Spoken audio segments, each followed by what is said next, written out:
Dr. Elena Reeves couldn't shake the feeling of unease as she approached the abandoned research facility.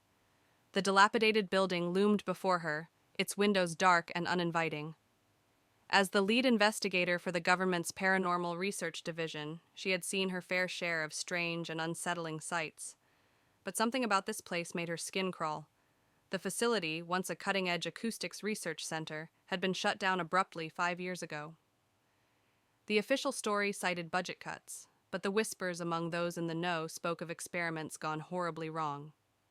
Now, after years of silence, a distress signal had been detected coming from deep within the complex.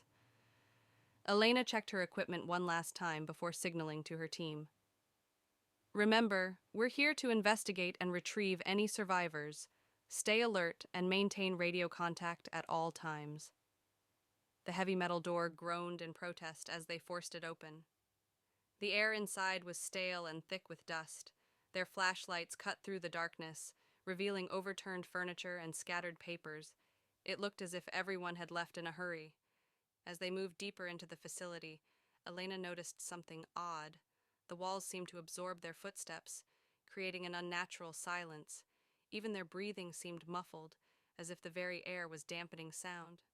They reached the main research area, a vast chamber filled with strange, tube-like structures.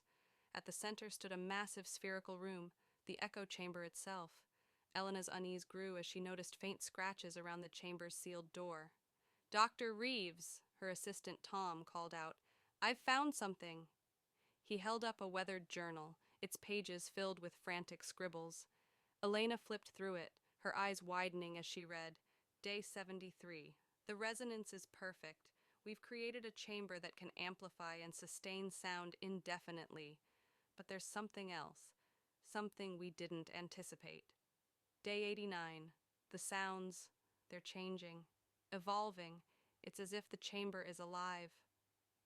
Day 95. God help us. It's not just echoing anymore. It's speaking. A chill ran down Elena's spine as she read the final entry. "They're in the walls now, in our heads. The echoes. They want out." A low hum began to reverberate through the room, growing in intensity with each passing second. Elena's team looked around in confusion, as the sound seemed to come from everywhere and nowhere at once. Suddenly, one of the tube structures burst open, releasing a cloud of shimmering, sound-like particles. They swirled in the air before coalescing into a vaguely humanoid shape. A scream tore through the air as the shape lunged at the nearest team member, enveloping him completely. "Run!" Elena shouted, but her voice was swallowed by the growing cacophony. More tubes burst open, releasing swarms of these sound entities. They moved with impossible speed, surrounding the team.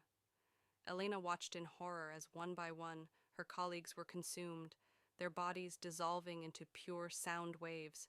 She sprinted towards the exit, the unearthly howls of the sound creatures echoing behind her. But as she reached the main door, she realized with growing dread that it had sealed shut. The entire facility had become one giant echo chamber. Elena pressed herself against the wall, her heart pounding as the sound entities drew closer. She could feel the vibrations in her bones, her very atoms seeming to resonate with their frequency. As the first tendril of living sound touched her skin, Elena understood with terrifying clarity what had happened to the original researchers. They hadn't disappeared. They had become one with the echoes. Days later, when a second team was sent to investigate the loss of contact with Elena's group, they found the facility completely empty. No bodies, no equipment, nothing but a faint, haunting whisper that seemed to follow them through the halls. And deep within the echo chamber, barely audible to human ears, a chorus of familiar voices begged for release. The government sealed the facility permanently after that, burying it under tons of concrete. But on quiet nights, locals swear they can still hear strange sounds coming from the ground. Voices, screams, and sometimes, just sometimes, the faint echo of a woman pleading for help. As for Dr. Elena Reeves and her team, they were officially declared missing in action. Their fate remains unknown to this day, lost in the endless reverberations of the echo chamber. But in the darkest corners of the paranormal research community, There are whispers of a new kind of haunting, one where the ghosts aren't spirits, but living sound, forever seeking new voices to join their eternal chorus.